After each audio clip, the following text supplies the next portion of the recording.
अच्छा, तो होते रहे। मैं तो इनकी हत्या करने आया हूँ और हत्या करके ही जाऊंगा। दाऊ, आप सखाओ को बचाओ, मैं इनका सामना कर लूंगा। पर कान्हा, अभी आप ही ने तो कहा था माया का स्वामी हूँ मैं।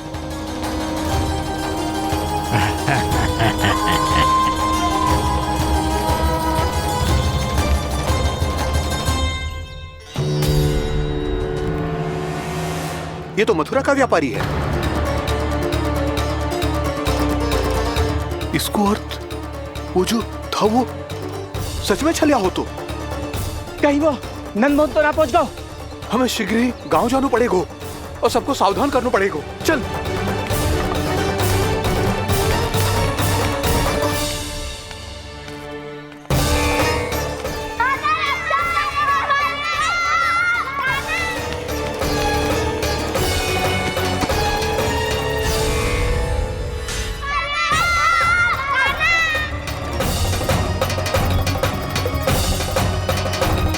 यदि तुम्हें लग रहा है कि मेरे छल के वार से बच गए हो, तो मुझसे भी बच जाओगे। ये तुम्हारी सबसे बड़ी भूल है कृष्ण। मेरे पास बहुत सारे मायावी अस्त्र हैं, जो क्षण भर में ही तुम्हें विष्णु लोक पहुंचा देंगे। तो फिर प्रतीक्षा क्यों कर रहे हो? बालक, मैं परिहास नहीं कर रहा हूँ। मुझे पता है, तभी तो कह रहा हूँ शीघ्र दिखाओ ना। मुझे तुम्हारे सारे मायावी अस्त्र देखने हैं। कैसे बालक हो तुम? मैं यहाँ खेल दिखाने नहीं आया हूँ। उस समय व्रत क्यों कर रहे हो ब्रह्मासुर? जो करने आए हो वो ही करो ना। अब देखो कैसे तुम्हारे प्राण एक ही वार में इस देह का साथ छोड़कर उड़ जाएंगे। मेरी मायावी अग्नि तुम्हारे भोले भाले से इस मुख को जलाकर भस्म कर देगी।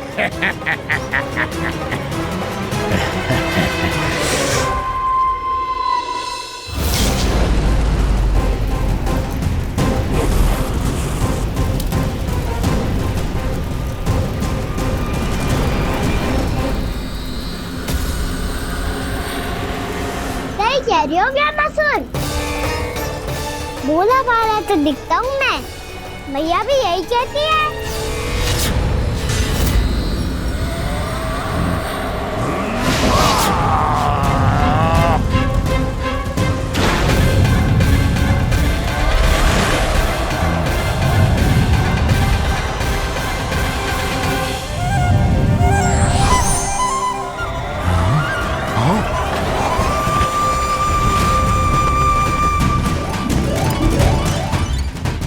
आसन को उपहार देने के लिए बहुत बहुत धन्यवाद ब्रह्मासुर। बहुत समय से खड़े खड़े थक गया था मैं।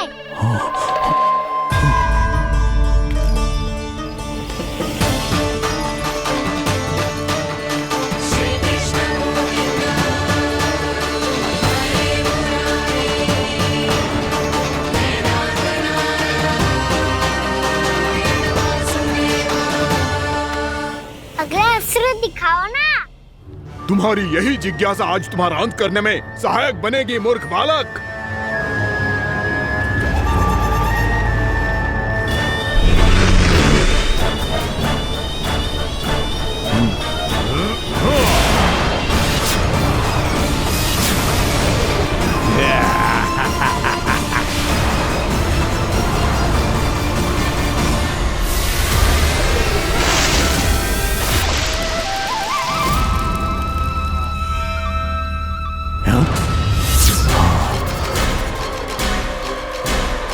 अच्छा, पर प्रक्षालन करना चाहती थे तो पहले क्यों नहीं बताया?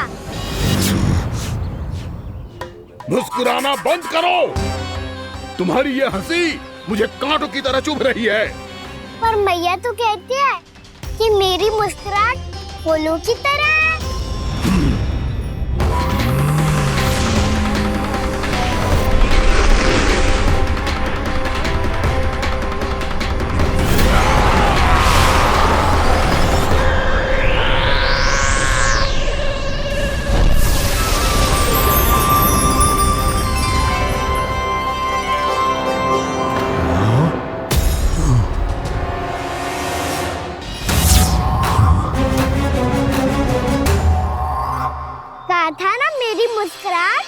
बिल्कुल इन्हीं फूलों की तरह है। और तुम कर क्या रहे हो मामा सर? कभी आसन दे रहे हो, कभी पद प्रक्षालन कर रहे हो, और अब फूल भी चढ़ा दिया है। तुम मुझ पे वार करने आए हो कि पूजा करने? तुम्हारी पूजा तो मैं अब ऐसी करूंगा कि तुम मृत्यु के बाद भी मुझे भूल नहीं पाओगे बालक।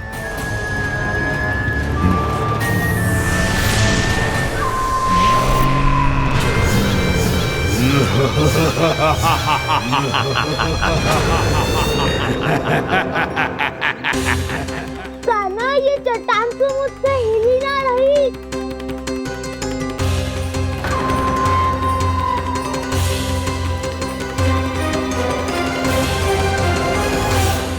अभी कंदरा के अंदर कुछ क्षणों में ही प्राण वायु समाप्त हो जाएंगे।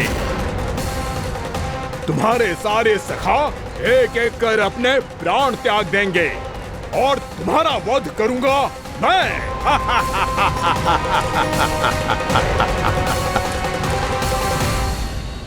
अरे सब जन बच के रहना। छलिया आया हुआ है वृंदावन में। अरे छलिया आ गया है। वृंदावन में मायावी छलिया। अरे क्या हुआ? कौन छलिया? मायावी छलिया सबको छलता है वो। हाँ, कुछ भी कर सके है वो। बहुत भयानक। अरे भानु, ठहर जरा, क्या हुआ? बहुत भयानक है वो, बच के रहना सब लोग। अरे भेष बदल ले तो है वो। हाँ। क्या हुआ? छलिया है वो। अरे मेरी बात तो बताओ। रानी भाभी, रानी भाभी, कान्हा घर पर ही है ना? ऐसे भड़बड़ा क्यों रहे हो? कोई भूत देख लियो है क्या? भूत ना भाभी, छलिया से भेंट हो गई। सच्ची का मायावी छलिया है भाभी। क्या उल्टा सीधा बोले जा रहे हो? ठीक से बताओ। अब बोलो भी। वो कान्हा के पीछे पड़ो है वो। मेरे लल्ला के पीछे?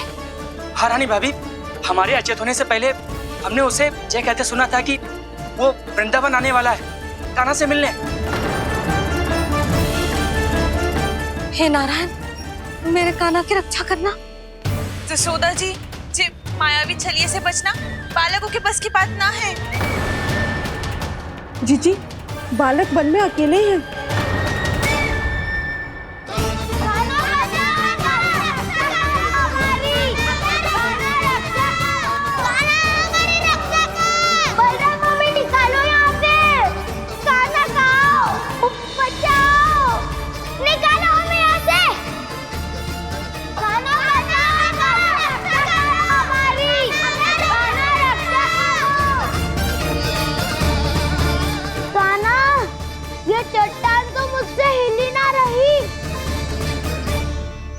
यदि मैं माया का स्वामी हूँ तो आप भी बल के स्वामी हो।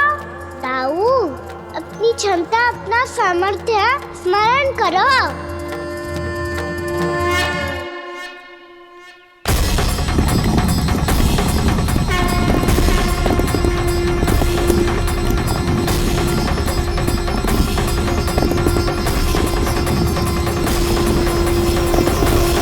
इससे पहले कि वो कंदरा का द्वार खोल के तुम्हारे सखाओं को बाहर निकाले, मैं तुम्हारे प्राण ले लूंगा कृष्ण।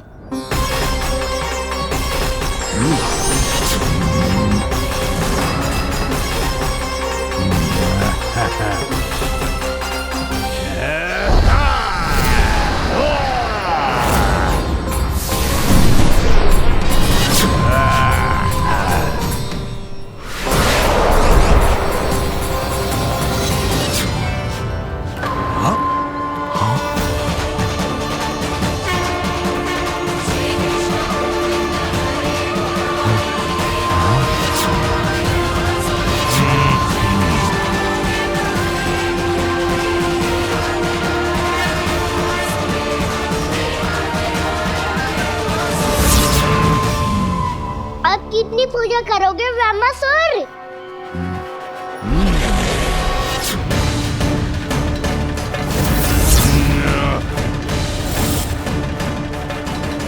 प्रभु तो खेल खिला रहे हैं इससे, और ये खेले जा रहा है विवश होकर, उनकी माया से बाध्य होकर।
प्रभु के सामने माया करने आया था वो स्वयं को ही माया में उलझा हुआ पा रहा है।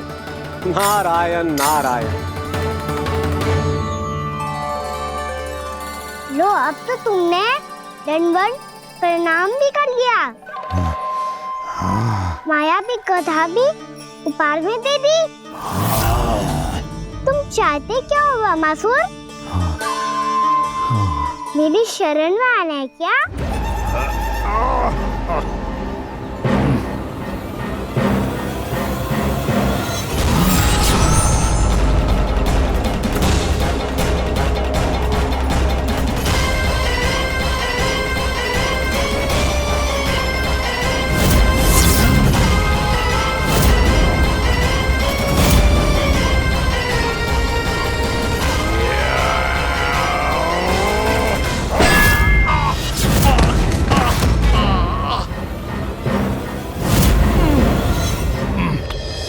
सोच विचार का समय ना है हमारे पास। अपने बालकों की रक्षा के लिए इसी क्षण में निकलना होगा। और वो छलिया किसी का भी रूप धारण कर सकते है। सुलक्षणा तेरा, शांति तेरा या मेरा, किसी का भी रूप धारण करके हमें भ्रमित कर सकते हो। इसीलिए हमें सतर्क रहना होगा। समझ आई? चलो।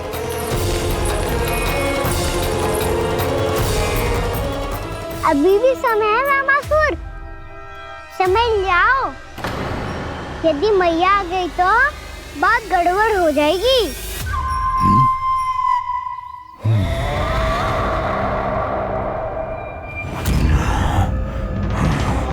मुझसे दूध का कोई लाभ नहीं होगा।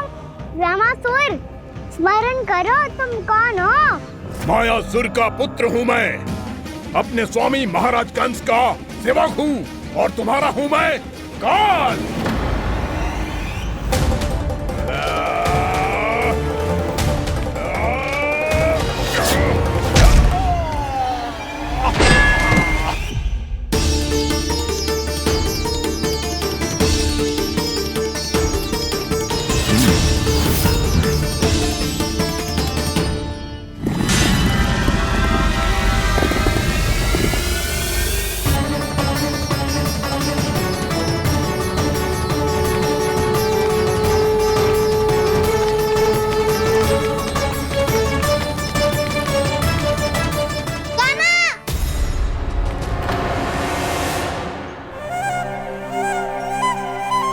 बाबा कहते हैं दुष्टों को पहले बातों से समझाना चाहिए, फिर भी ना माने तो अस्त्र ना उठाना दृढ़ता होती है।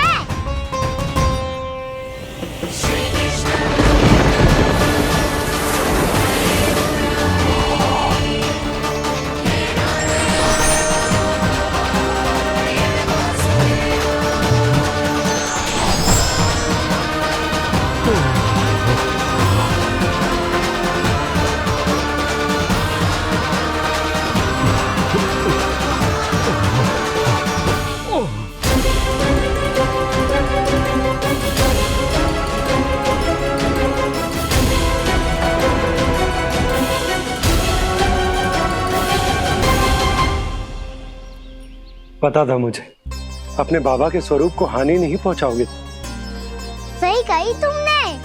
पिता की छवि ही पिता के समान भी अनन्य होती है। वामासुर, वामासुर। ये मैं अपने वास्तविक रूप में कैसे आ गया?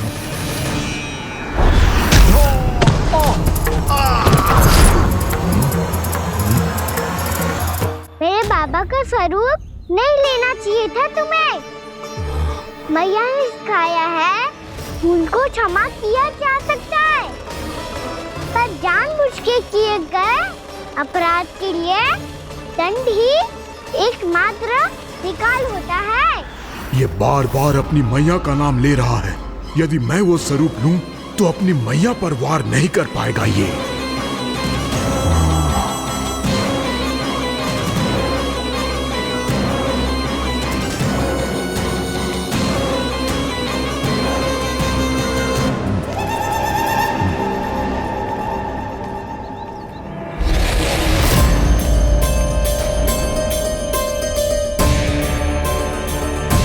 लल्ला, मैं तेरी मैया हूँ, अपनी मैया को मारेगा? बच गया। समझाया था पर तुमने एक बार फिर से मूर्खता कर ही दी। इस पर तुमने पहले से भी बड़ी और पहले से भी भयंकर भूल किया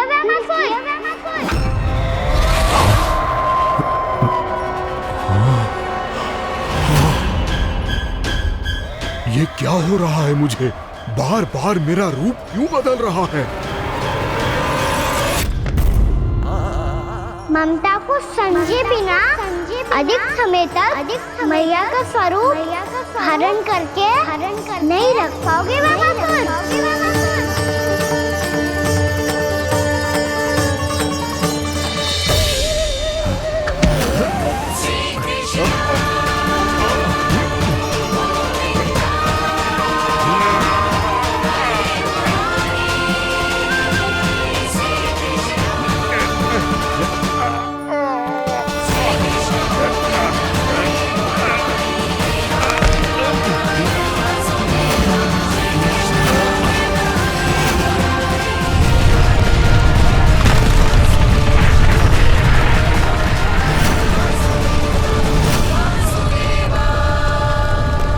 प्रभु के क्रोध से धरती भी कांपने लगी है।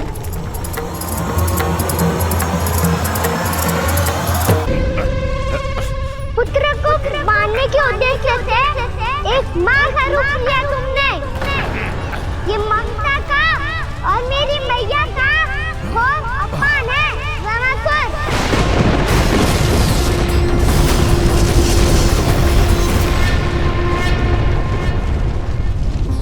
इससे पहले इस असुर के कारण निर्दोष प्राणियों का कोई अहित हो, मुझे कुछ करना होगा। यदि मैं माया का स्वामी हूँ तो आप भी बल के स्वामी हो। दाऊ, अपनी क्षमता अपना सामर्थ्य स्मरण करो।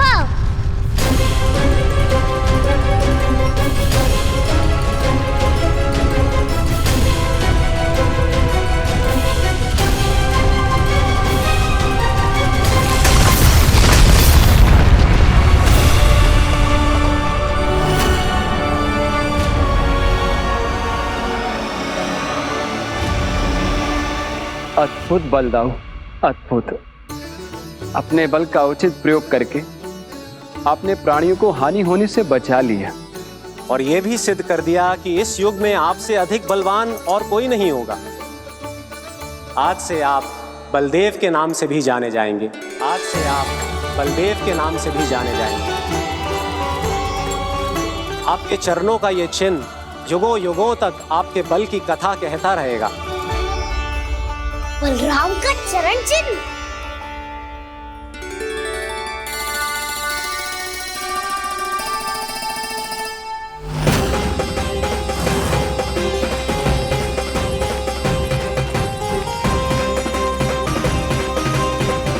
मेरी माया से आज तक कोई नहीं बच पाया है। एक बार मुझे छोड़कर देखो, फिर पता चलेगा कि मैं हूँ कौन। पहले ये तो देख लो कि मैं कौन हूँ।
स्मरण आया वामासुर।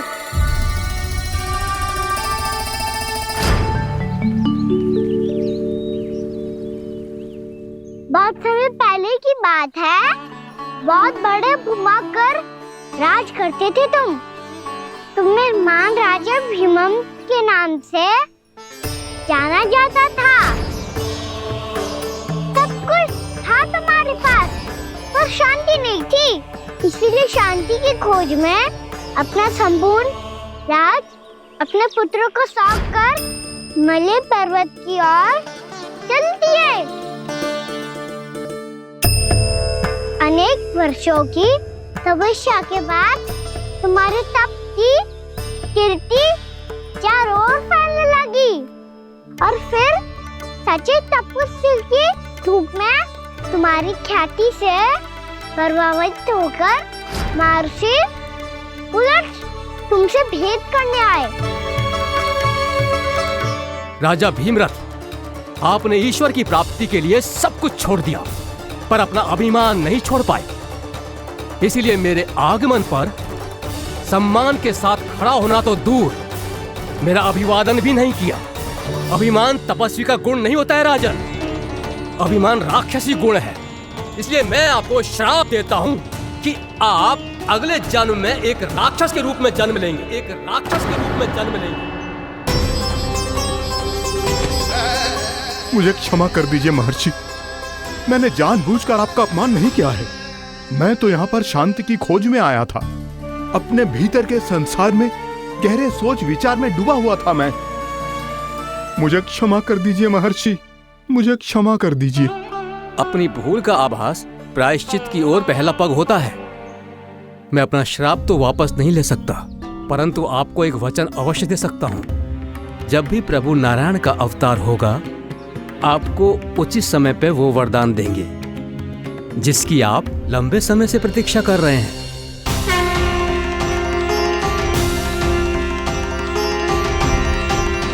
प्रभु, आपने मेरी आंखें खोल दी। अब मुझे पता चल गया है कि आप कौन हैं और मैं कौन हूँ। इसलिए आप मुझ पर कृपा करके अपने चरणों में स्थान दे दीजिए। मुझे वो शांति प्रदान कीजिए जिसकी खोज में मैं वर्षों से भटक रहा हूँ। शांति तो मोक्ष में ही है, इसीलिए मैं तुम्हें मोक्ष का वरदान देता हूँ।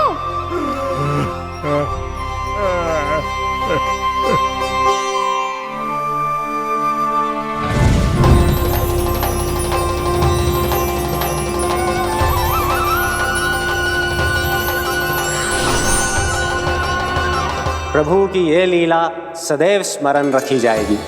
इस स्थान को इनका आशीर्वाद मिलेगा और इस कंदरा को व्योमासुर की कंदरा के रूप में पहचाना जाएगा। भविष्य में अनेक ऋषि मुनियों की शरण स्थली बनेगी ये कंदरा। दीदी, ये कोई साधारण बालक ना है। ऐसा चमत्कार कोई साधारण बालक थोड़ी ना कर सकते हो। तुम सत्य कह रहे थे बलराम, गाना सच्चे में भगवान ही है। तभी तो सब देवता इसे बसाने और इसकी ओर से युद्ध करने आते हैं। तुम सब ऐसे आंखें फाड़ के क्यों देख रहे हो मुझे?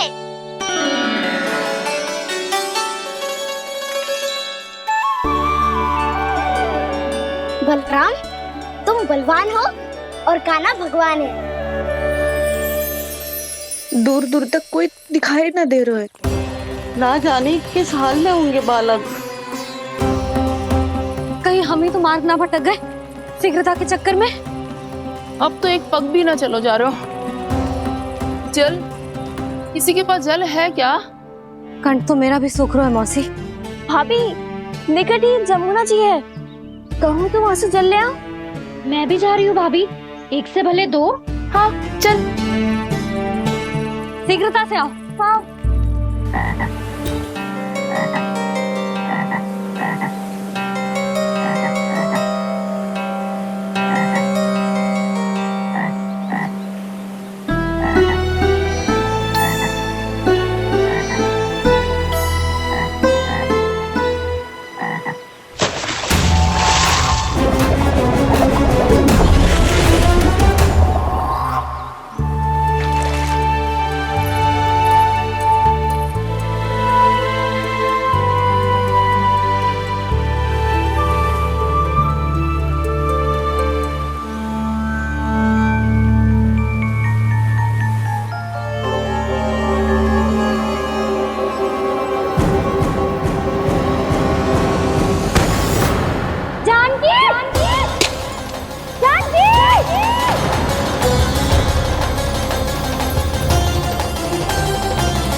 जानकी, जानकी,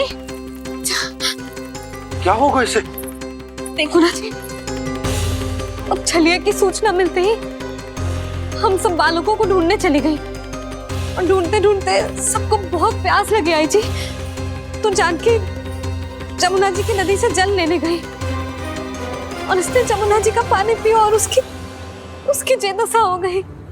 बालक कहाँ है? वो ठीक तो है ना? ऊपर से सब ठीक है पर भीतर से बहुत भयभीत है सब। जानकी तो बिल्कुल नीली पड़ गई है। लग तो है विष फैल गया है इसको पूरे तन में। मथुरा के सर्वश्रेष्ठ विदेह जी को बुलाया गया है उसके उपचार के लिए। जैसे ही इसने जल को मुंह से लगाया, जे गिर पड़ी। चटपटाने का अवसर भी ना मिलो। हाँ वैद्य जी, और निकटी मृत पशु भी पड़े हुए थे। हाँ, मैंने भी अस्थियां देखी थी। इसका तो यही अर्थ हो सकता है कि समस्या वहाँ के जल में ही हो। वैद्य जी, आप रोगी की नाड़ी पे ध्यान दो ना। जे गोपिया क्या कह रही है उसे सुनने की आवश्यकता ना है। जब तक विष के कारण का पता नहीं चल जाता, हम उपचार कैसे कर सकते हैं रानी जी? जी, वो निकट ही यमुना जी में एक विशेष क्षेत्र है। ये सब उसी के जल की बात कर रही हैं। तब तो ऐसा भी हो सकता है कि किसी विषैले सर्प के काटने का प्रभाव हो। पर सर्प के काटने का चिन्ह ना है उसके तन पे। सर्प जब काटता है तब उसके दांत के चिन्ह बन जाते हैं। मुझे पता है, बड़े बड़े सर्प को काटते हुए देखो है मैंने। एक दिन अब बस कर उज्जवल, ये बड़ी बड़ी हाँकने का समय ना है। पर यदि सर्प ने ना काटा है, फिर जानकी की ये दशा किसने की? अवश्य किसी राक्षस ने की होगी। नाना, कोई विषैला पशु भी तो हो सकता है। यह अवश्य किसी महाविषैले सर्प के विष से हुआ है। सर्प ने भले ना काटा हो, लेकिन ये अवश्य ही किसी महाविषैले सर्प के विष के कारण हुआ है। कालिया नाग। कालिया नाग?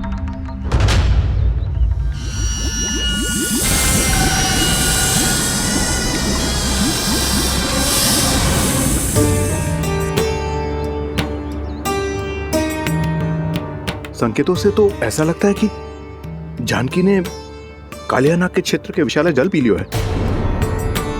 कालिया नाग एक लोक श्रुति है, कल्पना में गढ़ी हुई एक कथा, और कछु न है। हमें जाके पता लगाना पड़ेगा। पर हमें वहां जाने से मना किया है ना बड़ों ने। उज्जवल सही कह रहे हो है। इस समय जानकी के स्वार्थ से अधिक महत्वपूर्ण और कछु ना है। जानकी हमारे लिए ही जलाने गई थी जी। ना मैं उसे जाने देती ना जैसा वो तो। वैद्य जी, आप शीघ्र कछु करो, कैसे भी कछु भी करो, पर इसके प्राण बचा लो। यशोदा, धैर्य रखो, श्री नारायण पर विश्वास रखो, वो सब ठीक करते हैं।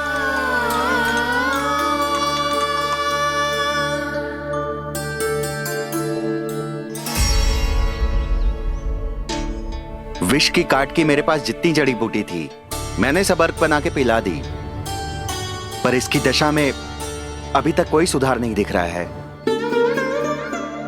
यह अंतिम जड़ी बूटी है। अगर इससे भी चमत्कार नहीं हुआ तो फिर जो नारायण की इच्छा।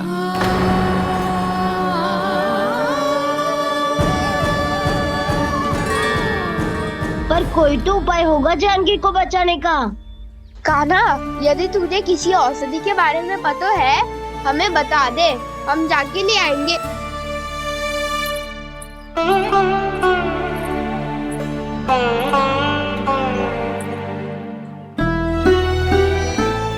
हे नारायण, हे प्रभु, मेरी जानकी के प्राण बचा ले प्रभु।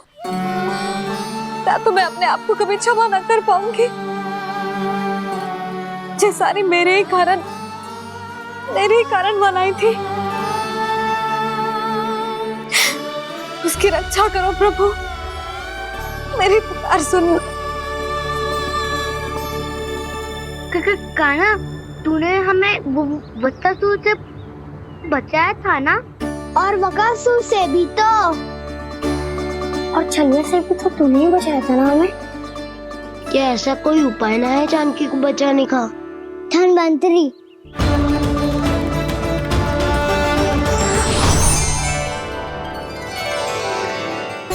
मैं आ गया हूं प्रभु, चिंता मत कीजिए, आपके आदेश का पालन अवश्य होगा। यशोदा मैया,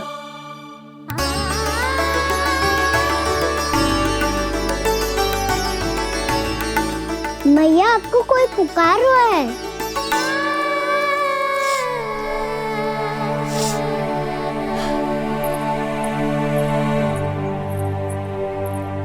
चिंता मत करो मैया, अब धनवंतरी जी आ गए हैं, वो सब संभाल लेंगे। धनवंतरी जी कौन है? जिन्होंने संसार का आयुर्वेद दिया, आरोग्य के देवता, वे श्री नारायण के अवतार।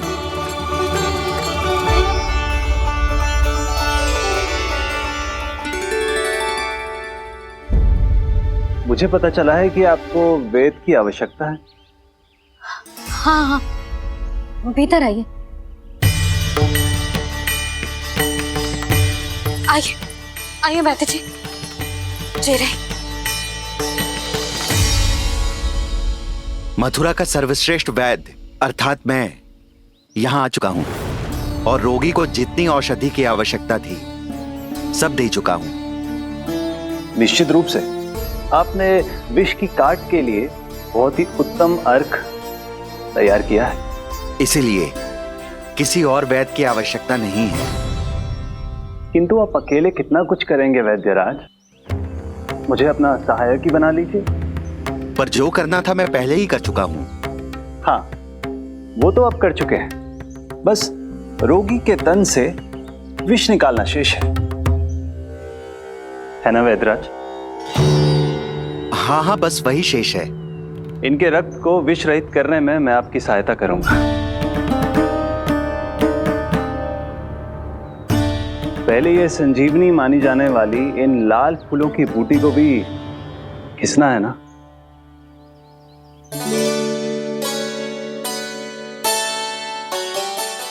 हाँ हाँ, तुम सही कह रहे हो, इसे अच्छे से घिसो।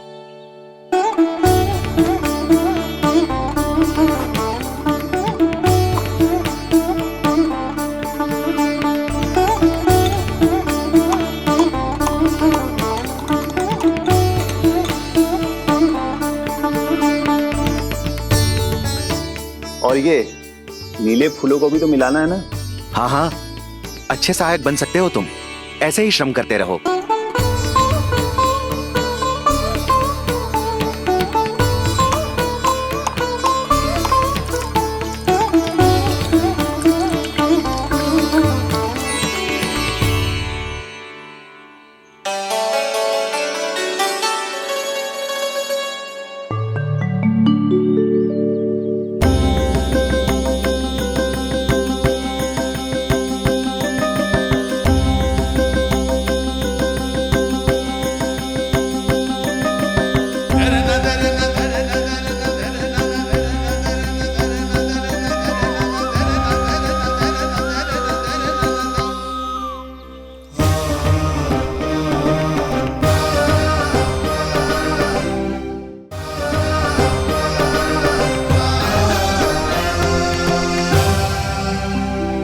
जानकी स्वस्थ हो जाएगी ना धनवंतरी जी? धनवंतरी? प्रभु, अब मैं क्या करूं? आपने तो स्वयं ही मेरी पहचान उजागर कर दी। जी क्या करो कान्हा? आप सब ऐसे क्यों देख रहे हो? भैया कहती है ना, सभी वैद्य धनवंतरी जी का ही रूप होते हैं। वाह कृष्णा, चतुर तो हो तुम। वैसे वास्तविक धनवंतरी मैं हूँ, मेरा अर्थ है वास्तविक वैद्य मैं हूँ। ये तो मेरा सहायक है, मुझे पूरा विश्वास है बिल्कुल ठीक हो जाएगी। वैसे ही थोड़े ना मुझे मथुरा का सर्वश्रेष्ठ वैद्य कहते हैं लोग।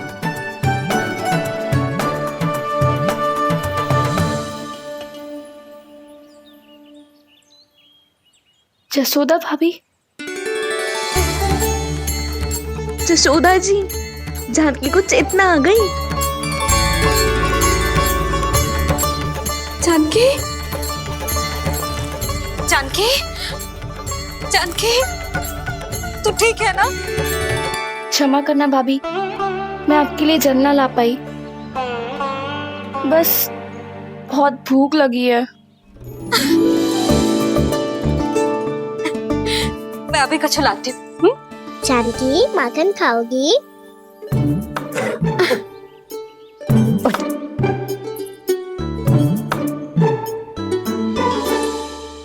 आजा, तू ही खिला दे लल्ला।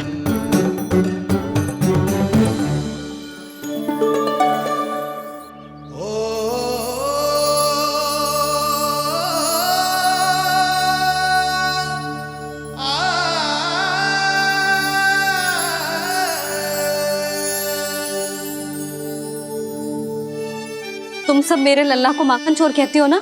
आज देखो, अपना ही माखन जानकी को खिला रहे हैं।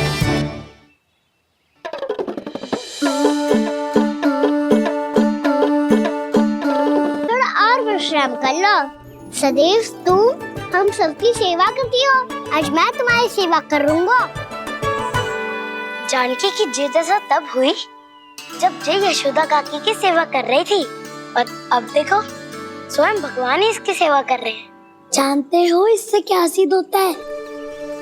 जो भी यशोदा मैया की पूजा करेगा, अर्थात अपने माता पिता की सेवा करेगा, उनके साथ सम्मान से व्यवहार करेगा, ईश्वर स्वयं उसका ध्यान रखेंगे। कभी धन्वंतरी के रूप में तो कभी स्वयं कान्हा के रूप में। भक्त और भगवान का देखो कैसा ये अनुराग, स्वयं करे सेवा प्रभु, अद्भुत गोपी का भाग्य। प्रभु इन सब पृथ्वीवासियों से कितना घुल मिल गए हैं। ना तो ये प्रभु को भगवान मानते हैं और ना ही प्रभु अपने आप को इनसे सर्वश्रेष्ठ समझते हैं। अपने आचरण से ये सिद्ध कर रहे हैं कि ये सभी में हैं और सभी इनका ही अंश है।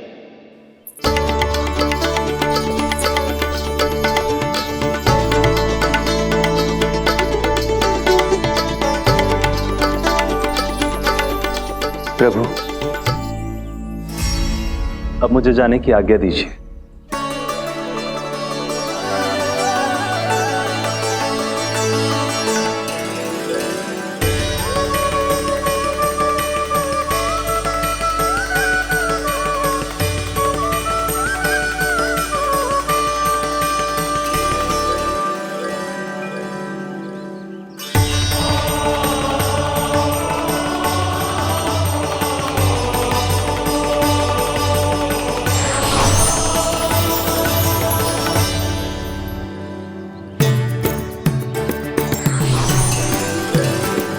कान्हा ने तो सच्ची में धन्वंतरी जी को बुला लिया था।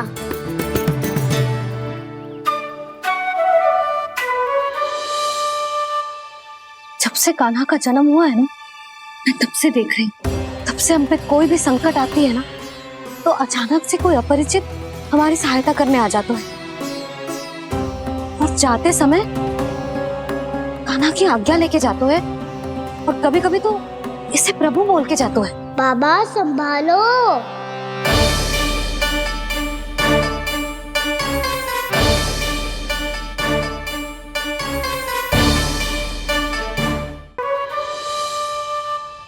जब से कान्हा का जन्म हुआ है ना, मैं तब से देख रही हूँ, तब से हम पे कोई भी संकट आती है ना, तो अचानक से कोई अपरिचित हमारी सहायता करने आ जाते हैं, और जाते समय कान्हा की आज्ञा लेके जाते हैं, और कभी कभी तो इसे प्रभु बोल के जाते हैं।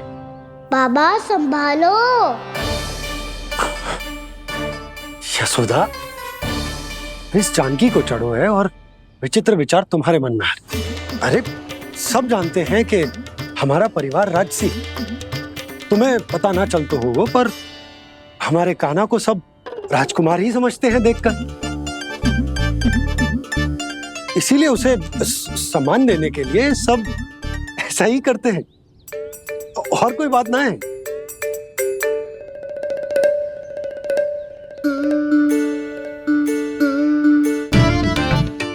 अब जे मेरे लल्ला को ऐसे क्यों घूर रहे हैं? बुरी दृष्टि लगाएंगे क्या? वैद्यराज जी, आपके सहायक तो गए, अब आप यहाँ क्यों हो? वो क्या है ना, मैं अपने रोगी का निरीक्षण करके पूरी तरह से संतुष्ट होकर ही जाता हूँ।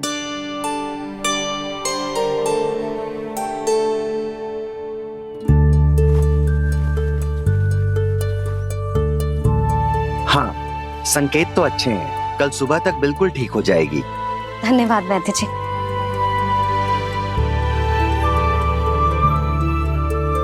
बस तो फिर हम कल पकड़न पकड़ाई खेलेंगे जानकी।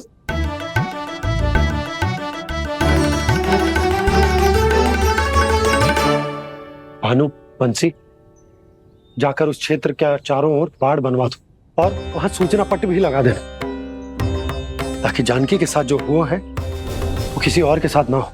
शीघ्र जाओ। जी ठीक है।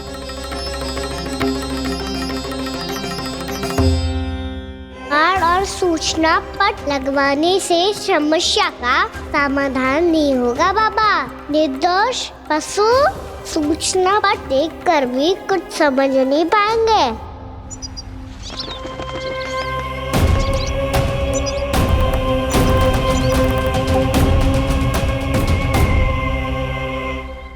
तो तुम्हारे कहने का अर्थ यह है कि व्योमासुर मारा जा चुका है और वो बालक अब भी जीवित है। हाँ महाराज, मैंने गोप बालकों को कहते सुना था कि कृष्ण ने छलिया को मोक्ष दे दिया है, पर वृंदावन सुरक्षित नहीं है महाराज। वो एक बहुत बड़ी समस्या से जूझ रहे हैं। कैसी समस्या? गांव के निकट क्षेत्र में किसी विषैले सर्प का निवास है। उसके विष का प्रभाव इतना भयानक है महाराज, जैसे विष ना हो, स्वयं हलाहल हो। मेरी कोई भी औषधि रोगी का उपचार नहीं कर पा रही थी। निकट के क्षेत्र में कहाँ है वो सर्प? गोप मानते हैं कि वो सर्प गांव के निकट यमुना नदी के जल में रहता है। मुझे तो लगता है महाराज, ये कालिया नाग की कथा कोई किंवदंती या लोक श्रुति नहीं, एक सच्चाई है, एक विषैली सच्चाई।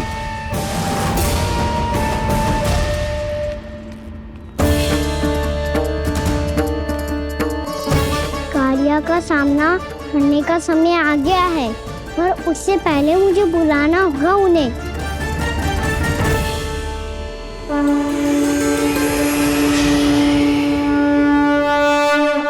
संसार के दारुण भय का नाश करने वाले, सभी कष्टों का हरण करने वाले, विश्व का समस्त ऐश्वर्य प्रदान करने वाले, कमल जैसे लोचन, मुख और चरणों वाले आजानुभूत श्री राम को मैं बार बार नमस्कार करता हूँ। आपदामपहर्तारं दातारं सर्व संपदाम लोकाभिरामं श्री रामं भूयो भूयो नमाम्यहम्। कागभूसोंडी कागभूसोंडी कागभूसोंडी। प्रभु क्षमा करें, मुझे जाना होगा।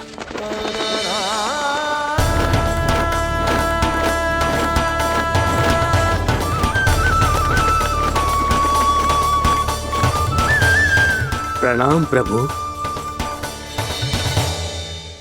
अनेक बार मैं आपके दर्शनों के लिए आया प्रभु। कभी नंद भवन के झरोखों से आपके दर्शन करके चला जाता था, तो कभी दूर किसी वृक्ष की आड़ से आपको निहार लिया करता था। आज आपने स्वयं मुझे बुलाकर धन्य कर दिया प्रभु।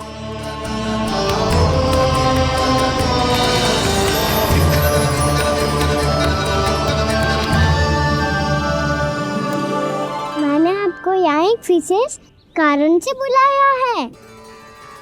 आपके श्राद्ध से इस कालिया नाग को मुक्त करने का समय आ गया है।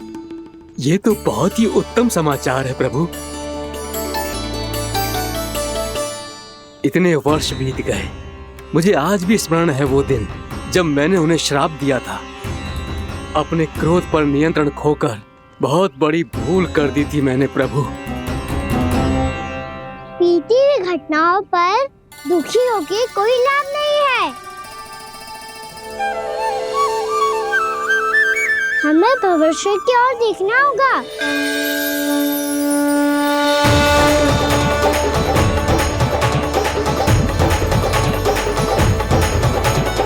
आदेश कीजिए प्रभु, क्या आज्ञा है आपकी? जब मैं कालिया नाग का सामना करने जाऊं, तो आप यही रहेगा। आपको अपने आप पता चल जाएगा कि कब क्या करना है। और हाँ, लौटते जाते समय नारद मुनि से कहिएगा वो आकर मुझसे भेंट करे। अवश्य प्रभु, प्रणाम। क्या इसने सच्ची में देवर्षि नारद को बुलाया है? नारायण नारायण, आपको संदेश भेजने की आवश्यकता नहीं थी। आप स्मरण करते और मैं चला आता। तुम्हारा कल्याण हो नारद।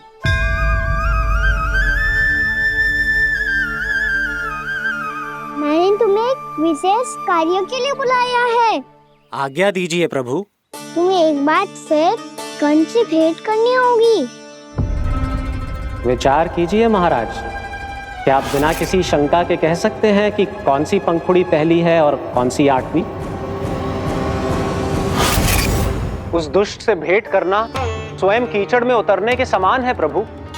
कमल पुष्प प्राप्त करना हो तो कीचड़ में उतरना पड़ता है नारद। आपका आदेश तो मैं स्वप्न में भी नहीं टाल सकता प्रभु। कंस कालिया नाग के बारे में जान गया है, पर वो उसका सामना करने का साहस नहीं कर पाएगा। मैं आतुर हूँ प्राप्ति, मूर्ख नहीं। मेरी बुद्धि फिर नहीं गई है। मैं स्वयं उस कालिया जैसे महाविषैले सर्प के सामने खड़ा हो जाऊं और अपने ही काल को आमंत्रित कर लूं। तो फिर अपने लाभ के लिए उसका प्रयोग करने का कोई और उपाय सोचिए स्वामी। कुछ ऐसा कीजिए कि यमुना नदी का पूरा जल विषैला हो जाए और वृंदावन वासी उसका उपयोग करे, और आपका काल कहलाने वाला वो बालक स्वयं काल के गाल में चला जाए। उत्तम उत्तम सुझाव है प्राप्ति। अब मुझे उस कालिया तक पहुंचने का मार्ग ढूंढना होगा। उसको विवश करने का कोई उपाय ढूंढना होगा, क्योंकि व्यक्तिगत रूप से उससे भेंट करना असंभव है। असंभव। आप सही कह रहे हैं प्रभु। कंस में उतना सामर्थ्य नहीं कि वो कालिया नाग का सामना स्वयं कर सके। वैसे तो कालिया गरुड़ देव का भी सम्मान नहीं करता, तो फिर वो कंस का सम्मान क्यों करेगा भला? नहीं करेगा, पर कंस तुम्हारा सम्मान अवश्य करेगा नारद।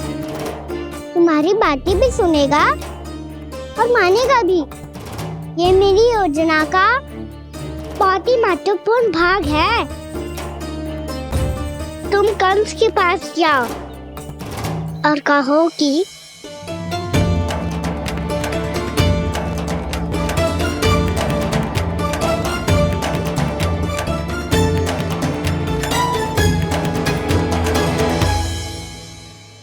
संतान अपने माता पिता को तीर्थ का सौभाग्य दिलाती, और मेरा लल्ला कितना महान कि उसने हमारे घर को ही तीर्थ बना दिया। ऐसा तीर्थ जहां मेरी आंखों के सामने भक्त और भगवान का मिलन हो रहा है। जो आज्ञा प्रभु।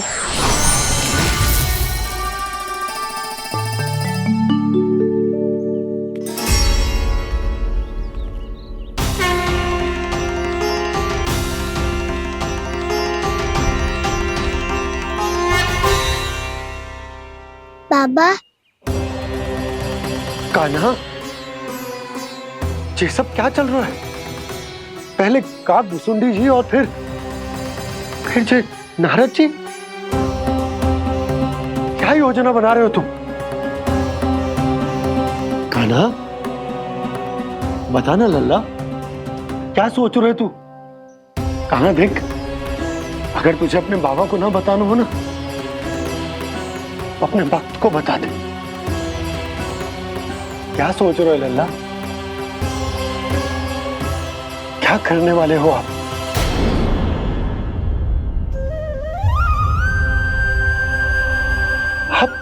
आप इतने दुखी क्यों हो? कान्हा, कान्हा, क्या होगा? क्योंकि मुझे आभास हो गया है बाबा, समय आने वाला है। कौन सा समय आने वाला है लल्ला? इसीलिए सब कुछ बदलने वाला है। भैया को मेरा सत्य पता चल जाएगा बाबा।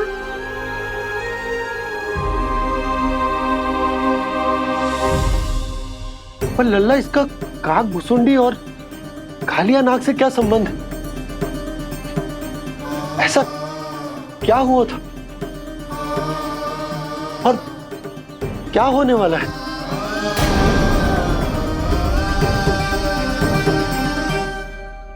जो होने वाला है बाबा, उसका संबंध उससे है जो सैकड़ों वर्ष पहले हुआ था। महर्षि भृगु के एक वंशज थे वेद शिरोमुनि, जो विंध्याचल की पहाड़ियों में साधना कर रहे थे। तभी वहाँ अश्वशिरा नाम के एक दूसरे मुनि आमंत्रण के बिना ही आ गए। कितना सुंदर और शांतिपूर्ण आश्रम है। यहाँ प्रभु की साधना करने में बहुत आनंद आएगा। शीघ्र ही अश्वशिरा मुनि उपस्थिति के कारण होने वाले व्यवधान से बाध्य होकर वेद शिरा मुनि ने अपनी आंखें खोली। कौन हो तुम और यहाँ क्या कर रहे हो? आपके आश्रम में बहुत शांति है मुनिवर। साधना करने के लिए बहुत ही उत्तम स्थान है ये। मैं चाहता हूँ कि मैं भी यहाँ। आप यहाँ साधना करना चाहते हैं, लेकिन इतना भी नहीं जानते कि किसी के आश्रम में प्रवेश करने से पहले उसकी आज्ञा लेनी चाहिए। आप ये भी नहीं जानते कि यदि कोई यज्ञ कर रहा हो तो बिना अनुमति के वहाँ प्रवेश करने से उसकी यज्ञ साधना भंग हो सकती है। आप क्या साधना करेंगे मुनि? आप तो साधना के योग्य ही नहीं हैं। इतना अपमान! एक मुनि के मुख से इतने कड़वे शब्द शोभा नहीं देते। मैं तुम्हें श्राप देता हूँ, जितनी विषैली तुम्हारी जिह्वा है उतने ही विषैले सर्प बन जाओ तुम। और ऐसा सर्प जो सांस भी ले तो निकट का वातावरण दूषित हो जाए। तुम्हारे इस दुस्साहस के लिए मैं तुम्हें श्राप देता हूँ कि तुम अभी इसी क्षण कौवा बन जाओ, और ऐसा कौवा जो कांव कांव करके अनर्गल प्रलाप करता रहे।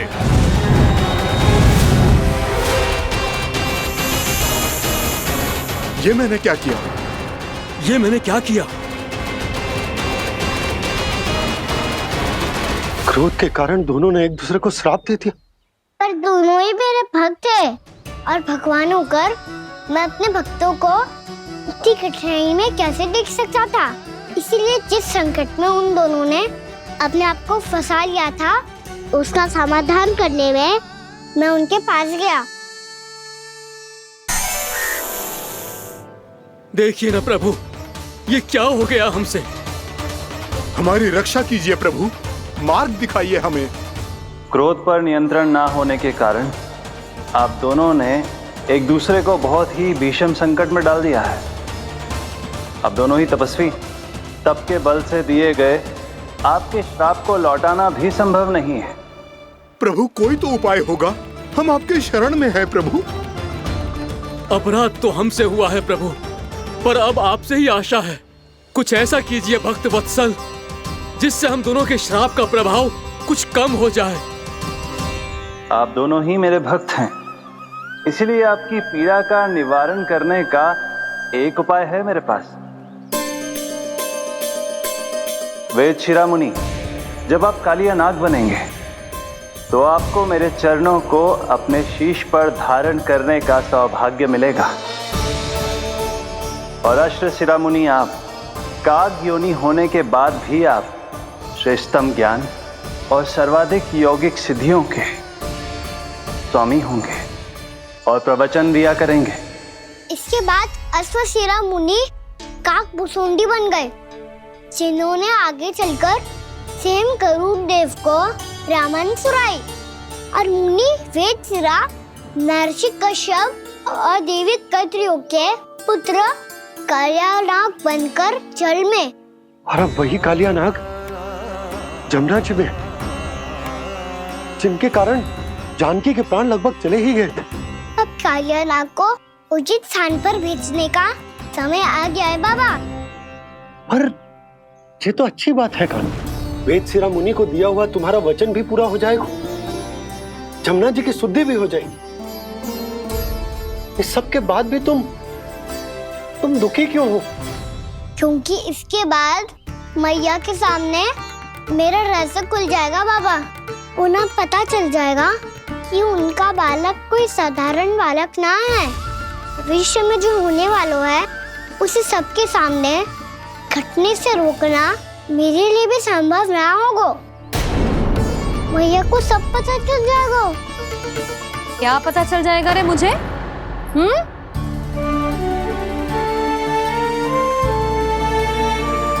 यही कि सबसे अधिक प्रेम मैं आपसे ही करता हूँ। अब बस भी कर, चलो भोजन के लिए बुलाने आई थी तुम दोनों को। भूखा थोड़े ना रहने दूंगी अपने लल्ला को, मेरा लल्ला दुर्बल हो जाएगा ना। आप खिलाओगे तो ही खाऊंगा। हाँ ठीक है, मैं ही खिलाऊंगी। अब चल, आओ जी, चल।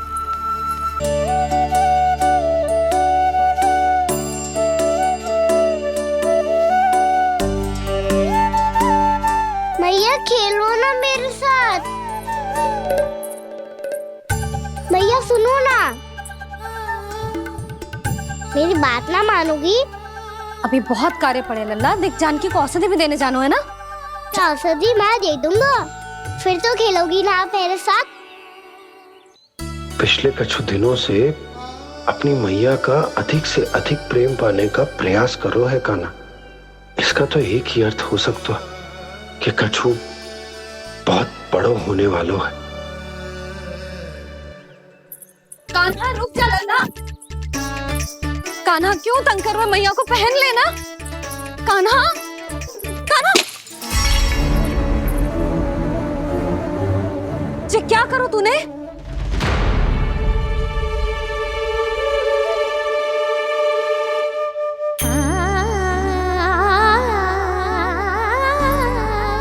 अच्छा ठीक है, अब मुंह लटकाने की आवश्यकता ना है।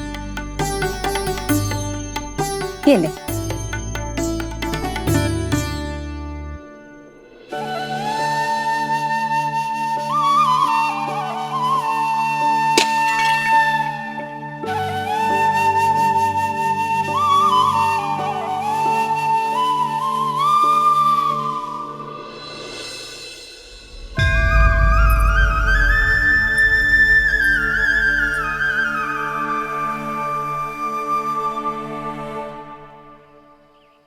तंग करे मैया को खिजाए, खेले रूठे मनाए, लीला अनोखी करके शरारत, कान्हा दंड भी पाए।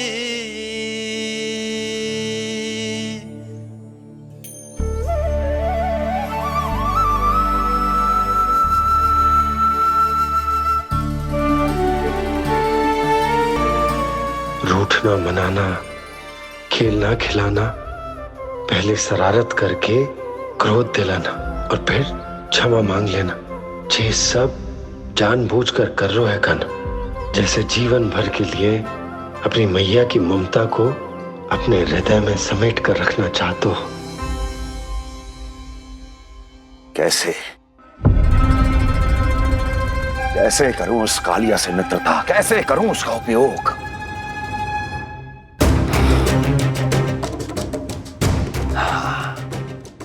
उस पर आक्रमण कर देता हूं और उसे किसी ना किसी तरह से यह विश्वास दिला देता हूं कि यह आक्रमण उस विष्णु अवतार ने किया है।